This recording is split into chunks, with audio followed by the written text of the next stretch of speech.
노화로 인해 무릎 연골이 점점 닳아 없어지면서 뼈가 노출돼 관절 변형과 함께 심한 통증을 유발하는 질환. 무엇인지 알고 계신가요? 좀 부재히 걷거나 좀 많이 걸으면 그다음에 이 무릎이 아파서 걷기가 힘들죠. 딴 데는 아픈 데는 아직 없고 이 무릎이 연골이 닳았다 그러더라고요. 많이 이제 저기 피곤하고 많이 움직일 때, 몸 움직일 때 그때 많이 아프죠. 우리나라 국민 65세 이상 80%, 75세 이상 노인들은 거의 모두가 갖고 있는 국민 질환, 바로 노인성 관절염입니다. 노인성 관절염은 또 다른 말로 퇴행성 관절염이라고도 불리는데요. 관절을 보호하고 있는 연골의 손상이나 퇴행성 변화로 관절을 이루는 뼈와 인대 등의 손상이 생겨 염증과 통증이 발생하는 질환을 의미합니다. 퇴행성 관절염이란 일단 쉽게 말해서 관절에 염증이 생기는 겁니다. 그래서 원인으로는 이제 두 가지로 분류가 될 수 있겠습니다. 하나는 원발성, 즉 원인을 잘 모르는 상태에서 생기는 그런 퇴행성 관절염이 있겠고, 2차성 관절염이라고 있는데, 그거는 이제 외상이나 어떤 손상에 의해서 관절염이 발생을 하게 됩니다. 근데 일반적으로 퇴행성이라는 거는 오래 사용하면서 계속 만성적으로 겪는 관절염이 되겠는데, 기본적으로 그 관절 연골이, 우리 관절에는 관절 연골이 있습니다. 그 연골이 닳아서 뼈끼리 결국에는 관절 연골이 없어지니까 그 마찰이 아주 강한 뼈끼리 부딪히면서 생기는 관절 염증, 그 다음에 골극 이런 것들이 결과가 되겠고, 계속 지속적인 통증이 또 이제 발생하게 되겠죠. 보통 50대 이상부터 고령으로 갈수록 흔히 발생하는 이 질환은 노화로 인해 연골이 닳게 돼 평상시에 많이 사용하는 무릎이나 손가락, 어깨 등의 관절에 무리가 가기 쉽다는데요. 바닥에 떨어진 물건을 짚기 힘들어하거나 통증을 호소한다면 퇴행성 관절염일 가능성이 크다고 합니다. 특히 무릎 부위 통증을 호소하는 환자의 경우 통증이 생길 때 불편함이 다른 부위에 비해 더 크게 느껴질 수 있다는데요. 거동이 불편해지면 오래 걷거나 계단을 오르내리는 것이 어려워지는데, 이와 같은 증상이 나타나고 있음에도 불구하고 치료를 미룰 경우 다리 모양이 변형되거나 보행 장애로까지 이어질 수 있어 특별히 주의가 필요하다고 합니다. 그렇다면 퇴행성 관절염이 의심될 경우 진단은 과연 어떻게 진행될까요? 환자분이 느끼는 통증과 그리고 히스토리 등을 일단 파악을 해서 의심을 하고, 가장 기본적인 검사인 엑스레이 검사를 하게 됩니다. 그래서 엑스선 검사를 통해서 관절 간격을 이제 제일 중요하게 보는데, 그 이유는 연골 자체는 엑스레이에 체크되진 않아요. 하지만은 우리가 서서 찍는 엑스레이 같은 경우에 뼈와 뼈 사이에 관절 간격을 보게 되면 그 부분이 간격이 많이 좁아져 있으면 그 안에 있어야 할 연골들이 많이 얇아지거나 닳아서 없어졌다는 걸 간접적으로 알 수 있게 됩니다. 그래서 그걸로 볼 수 있겠고, 두 번째는 MRI 검사를 통해서 실제 연골을 보면서 그 연골이 얼마나 닳았는지, 아니면 또 많이 망가졌는지, 아니면 부분적으로 손상이 큰지 그런 것들을 파악할 수 있게 되겠습니다. 화성에 살고 있는 80대 한 어르신. 작년부터 시작된 무릎 통증으로 참고 참다 지난달 병원을 찾았다고 합니다. 내가 지금 81살인데 이렇게 그냥疾병 이루고 아픈 지는 한 1년 되었어요. 주름 짚고 다니고 안 걷다가 쓰려면은 몇 번 돌아야 됐어요. 아파서. 한 달 전 엑스레이 검사와 문진을 통해 내려졌던 환자의 진단명은 퇴행성 관절염. 노화로 인해 무릎 연골이 닳아 거의 남아있지 않은 상태였다는데요. 따라서 걸을 때마다 통증이 심하게 느껴질 수밖에 없었다고 합니다. 환자는 결국 인공관절을 삽입하는 수술을 받고 현재 입원 중에 있는데요. 수술 후 혼자서 보행이 가능할 때까지 충분한 재활 치료가 필요하다고 합니다. 퇴행성 관절염의 단계를 한 4단계 정도로 나누는데, 1단계 초기 같은 경우는 이제 약물 치료나 물리 치료를 통해서 염증을 가라앉히는 치료를 기본적으로 하게 됩니다.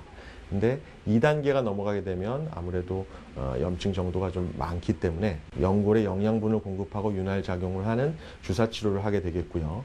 3단계를 넘어가게 되면 나이를 고려하면서 관절 내시경이라든가 아니면은 추가적인 부분 손상의 경우에는 줄기세포 치료라든가 여러 가지 연골 재생하는 방법을 좀 초기에 연세가 나이가 적은 분들을 환자들한테는 그렇게 쓰다가 결국은 나이가 많이 들면서 퇴행성 관절염이 진행하게 되면 연골 전체를 교환해주는, 교체해주는 인공관절 수술을 진행하게 됩니다. 질환이나 사고에 의한 2차적인 손상이나 증상이 경미할 경우 비수술적인 치료 방법으로 치료되지만 환자의 경우처럼 노화로 인한 연골 손상이 원인일 경우 인공관절을 수술받는 경우가 많다는데요. 수명이 영구적이진 않지만 가장 빠르게 치료할 수 있다는 장점 때문에 60대에서 70대 어르신들에게 많이 시술되고 있다고 합니다. 인공관절 수술이 이제 궁극적으로 퇴행성 관절염이 진행하는 것을 막고 결국은 새로 교체를 해서 완치되는 개념으로 저희가 이제 수술을 많이 하고 있습니다. 그래서 인공관절 수술은 이제 절개를 통해서 인공관절, 금속과 그리고 여러 가지 그 인공 연골을 넣어가지고 이제 새로 교체하면서 하는 방법인데 짧게는 30분에서 1시간 정도 짧게 진행할 수 있겠고 3일경부터 혼자서 스스로 보행해서 화장실을 다녀오거나 일상생활을 할 수는 있습니다. 하지만은 관절 운동 범위를 회복하는 운동이 많이 필요해요. 그래서 최소 2주에서 길게는 한 2달까지 재활치료 기간이 좀 필요하다는 거 그렇게 말씀드릴 수 있겠습니다. 최근 서구화된 식습관으로 비만 환자가 늘어남에 따라 노년층에만 주로 나타나던 퇴행성 관절염이 젊은 층에서도 나타나는 경우가 적지 않다는데요. 건강보험 심사평가원에 따르면 국내 퇴행성 관절염 환자는 2009년 약 112만 명에서 2013년 116만 명으로 매년 약 4%씩 증가하고 있다고 합니다. 서서히 시작해 호전과 악화를 반복하며 간헐적 양상을 보이는 퇴행성 관절염. 연령이 증가할수록 관절의 변형이 심해지는 것이 일반적이기 때문에 빨리 치료하는 것이 중요하다고 전문의는 강조하는데요. 그렇다면 여기서 잠깐 퇴행성 관절염의 오해와 진실을 알아볼까요? 오해 하나, 퇴행성 관절염, 완치도 가능하다. 퇴행성 관절염이라는 것은 원래 계속 살면서 이제 진행을 하는 병입니다. 그래서 계속 사용을 하게 되잖아요. 사람이 생활을 하면서. 그러니까 계속 진행할 수밖에 없어요. 그래서 일단 연골이 이제 파괴가 되고 망가지면 기존의 연골로 재생되는 것은 좀 많이 힘듭니다. 그래서 연골이 더 망가지지 않도록 소염제 치료라든가 주사 치료, 적당한 운동 등을 통해서 관리할 수 있는 질환이라고 할 수 있겠습니다. 오해 둘, 퇴행성 관절염 유전될 수도 있다? 기본적으로 유전이라고 밝혀진 바는 아직까지는 없는데요. 원발성 같은 경우는 일단 원인을 모르고 그리고 여자분들에게서 여자 환자들의 유병률이 상당히 높고 그리고 체중이 많으신 분들 그리고 원래 기존의 다리 모양이 X다리보다는 O자형의 다리, 그러니까 내반형의 슬관절을 갖고 계신 분들이 내측으로의 하중이 많이 쏠리다 보니까 그쪽의 관절염을 많이 겪게 됩니다. 그래서 유전적인 요인보다는 원인을 알 수 없는 부분도 좀 많지만은 생활 습관이나 생활 방식, 그런 그 체중의 증가라든가 그리고 과사용을 했느냐 안 했느냐에 따라서 결정적으로 결정이 되게 됐다고 보겠습니다. 매년 고령자들의 무릎 관절염 수술 지원 사업을 하고 있는 대한노인회에서는 퇴행성 관절염으로 고통받고 있는 노년을 위해 퇴행성 무릎 관절염 자가 테스트 방법을 제시했는데요. 계단을 오르내릴 때 통증이 있거나 무릎에 물이 차 치료받은 적이 3번 이상 있다면 퇴행성 무릎 관절염을 의심해 볼 수 있다고 합니다. 무릎 건강에 안 좋은 거는 계단을 많이 오르락 내리락 하는 분들, 쪼그려서 일을 많이 하는 분들, 뭐 이런 것들이 이제 관절염을 일으키는 아주 큰 원인이 됩니다. 일단 사용을 많이 해서 그런 건데. 하지만 그렇다고 해서 운동을 안 하고 가만히 있는다고 하면 또 그것도 연골 건강에는 아주 안 좋아요. 적정한 압력과 적당한 운동만이 관절을 보다 더 활성화시키고 과정에서 재생되는 그런 능력을 높이고 그리고 주변의 근육이 또 발달을 하게 되면 관절로 가는 압력이 많이 줄어들어서 퇴행성 관절염을 예방할 수 있다고 되어 있고, 그리고 체중이 이제 운동을 안 하게 되면 체중이 막 갑자기 증가할 수 있잖아요.